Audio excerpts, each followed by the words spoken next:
चलिए अब प्रश्नावली 1.1 में दो क्वेश्चन अभी बाकी रह गया था, है ना। क्वेश्चन नंबर 4 और क्वेश्चन नंबर 5 बड़ी रोचक है। चलिए क्वेश्चन नंबर 4 क्या कहता है, जरा सा ध्यान से समझिए। यूक्लिड विभाजन प्रमेयिका का प्रयोग करके, यूक्लिड विभाजन प्रमेयिका का प्रयोग करके, यूक्लिड विभाजन प्रमेयिका का प्रयोग करके दर्शाइए कि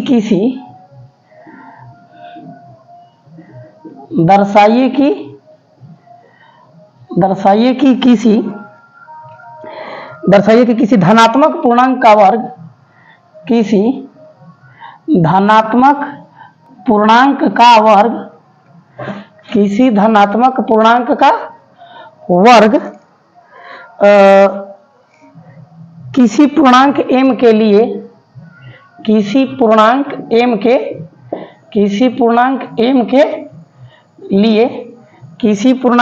के लिए 3m या 3m+1 के रूप का होता है।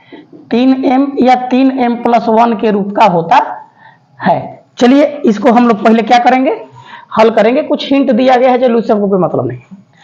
ये कह रहा है कि ये यूक्लिड विभाजन प्रमेयिका का प्रयोग करके बताना है कि किसी धनात्मक पूर्णांक का वर्ग, धनात्मक पूर्णांक तो है ही, बताना है कि इसका वर्ग भी इस रूप के होता है।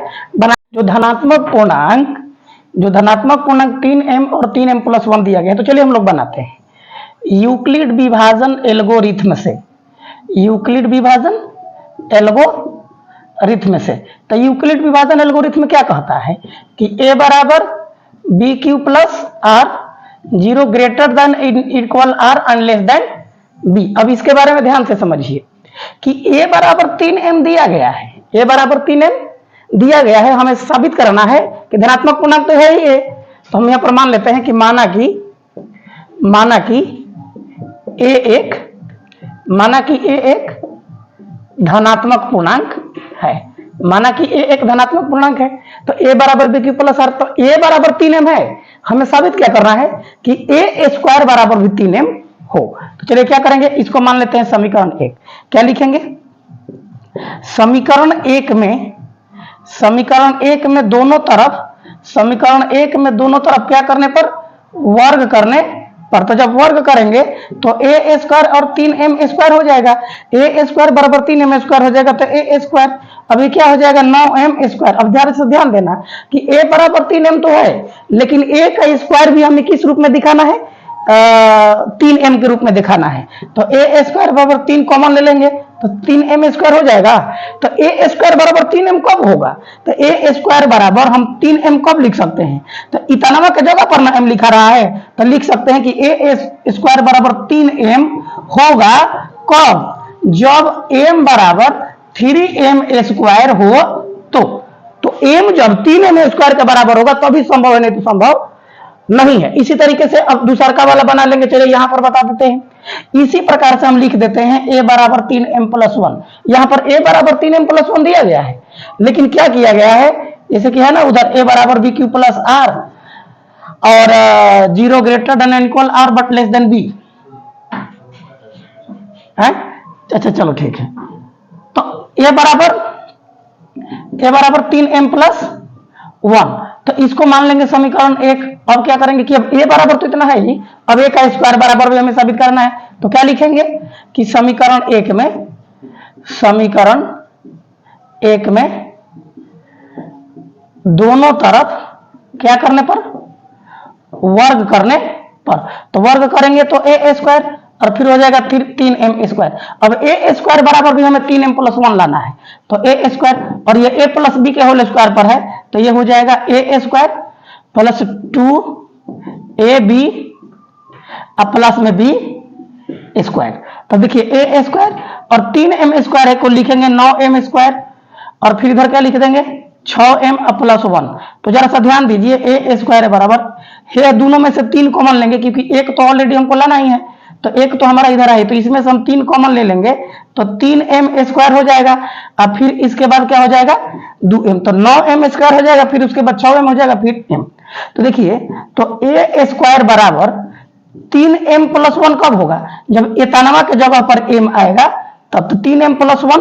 तो फिर लिखेंगे m कब लिखेंगे? जब लिखेंगे होगा जब m के बराबर में 3m स्क्वायर प्लस 2m हो तो ये संभव है, नहीं तो संभव नहीं। आपको देखो एक जानकारी के लिए बता देते हैं, ये कैलकुलेशन करते करते समझ में आ जाता है ना। हर गणित अलग अलग तरीके से बनते हैं, धीरे धीरे समझ में आ जाएगा। लेकिन देखिए, जब भी आपसे ये वर्ग के रूप में पूछेगा तो यहां पर 3m के बाद की तो कुछ नहीं दिया है तो 0, 3m के बाद 1 दिया है, यहां पर वो वही अंक देगा जिसको वर्ग निकाला जा सकता है। यहां पर 2 या 3 नहीं देगा, जब भी दे देगा यहां पर 4 दे देगा, क्योंकि 2 का स्क्वायर लेके आप बना सकते हैं। 9 दे देगा, 3 का स्क्वायर लेके आप बना सकते हैं। जब हम आपका प्रैक्टिस कराना स्टार्ट करेंगे तो ये सारा का सारा कैलकुलेशन हम आपको बताएंगे, और इस सेम टू सेम इसी प्रकार से हम लोगों का बनेगा क्वेश्चन नंबर 5। इसी प्रकार से हम लोग बनाएंगे क्वेश्चन नंबर 5। लेकिन यहां पर हम वर्ग कर रहे थे, अब की बार क्या करेंगे? घन करेंगे। ठीक है, अब चलिए वीडियो आप रोक करके आप इसको अच्छे से नोट कर सकते हैं, और क्वेश्चन लिखने में थोड़ा सा टाइमिंग अगर ज्यादा लग रहा होगा तो आप लोग भगा करके देख लीजिएगा, है ना। ठीक है, अब फिर इसके बाद कौन सा क्वेश्चन आ जाएगा? अब आ जाता है हम लोगों के पास क्वेश्चन नंबर 5। क्या है? यूक्लिड विभाजन प्रमेयिका का, यूक्लिड विभाजन प्रमेयिका का, यूक्लिड विभाजन प्रमेयिका का प्रयोग करके दर्शाइए कि, प्रयोग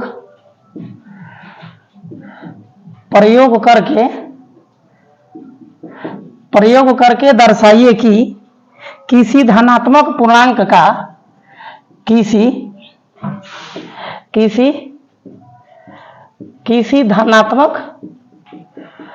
धनात्मक पूर्णांक का घन 9m प्लस 1 और 9m प्लस 8 के रूप का होता है।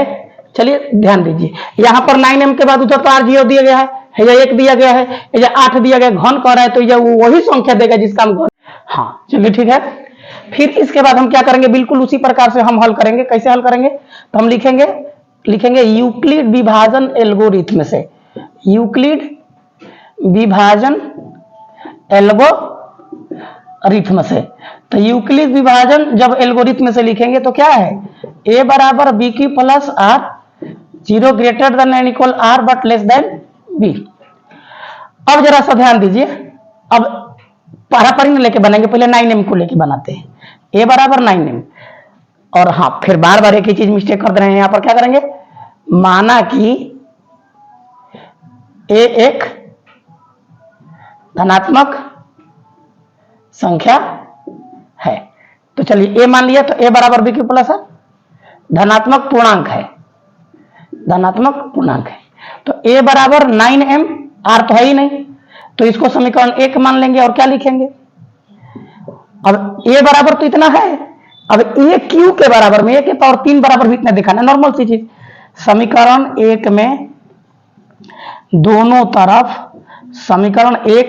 तरफ, अब क्या करने पर? वहां पर वर्ग किया जाता था, यहां पर घन करने पर। तो जब हम लोग यहां पर घन करेंगे तो a के पावर q और 9m के पावर q।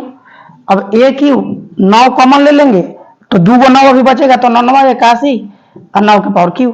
तो a क्यू बराबर क्या हो गया? 9, और इतना के जगह पर क्या हो जाएगा? m होगा। कब? जब इतना के जगह पर m लिखे है ना, तो लिखेंगे m बराबर जब 81 m³ हो। तो ऐसे बहुत सारे बच्चे वो m के जगह पर दूसरा कुछ भी मान के बनाते हैं कि ये अलग हो जाए, कोई दिक्कत नहीं है, बात सेम है। चलिए अब इसी चीज को हम लोग बनाते हैं, तो हम बना रहे हैं साइड में, लेकिन आप कॉपी पे नीचे नोट करिएगा। बिल्कुल इसी प्रकार से हम a बराबर क्या मानेंगे आपकी बार? तो a बराबर मानेंगे 9m प्लस 1, तो इसको क्या मान लेंगे? समीकरण 1। फिर क्या लिखेंगे? समीकरण 1 में दोनों तरफ क्या करने पर, घन करने पर। तो समीकरण दोनों तरफ जब घन करेंगे तो ए क्यू 9m + 1 का क्यू। तो ए प्लस बी का होल क्यू का क्या होता है, जरा सा ध्यान दीजिएगा। तो ए क्यू, अब ए प्लस बी का होल क्यू है तो a cube plus 3 a square b plus 3 a b square और फिर प्लस बी क्यू। अब 10th में चले गए तो इतना तो बेसिक चीज आपको आना ही चाहिए। चलिए ठीक है, तब ए क्यू का ए क्यू हो गया, और उस एक को हम नहीं छेड़ेंगे प्लस एक, क्योंकि एक तो हमको साइड में लाना ही है। इसमें से हम 9 कॉमन लेंगे, तो 9 कॉमन लेंगे तो 3 को 9 है तो 2 को 9 बचेगा, तो 81 m के पावर क्यू। यहाँ पर 2 को 9 है तो 1 को 9 बचेगा, तो 9 तिया 27 और m का स्क्वायर का m स्क्वायर। और इसमें एक ही 9 है, 1 को 9 कॉमन ले लिया गया तो 3, तो बच जाएगा 3m।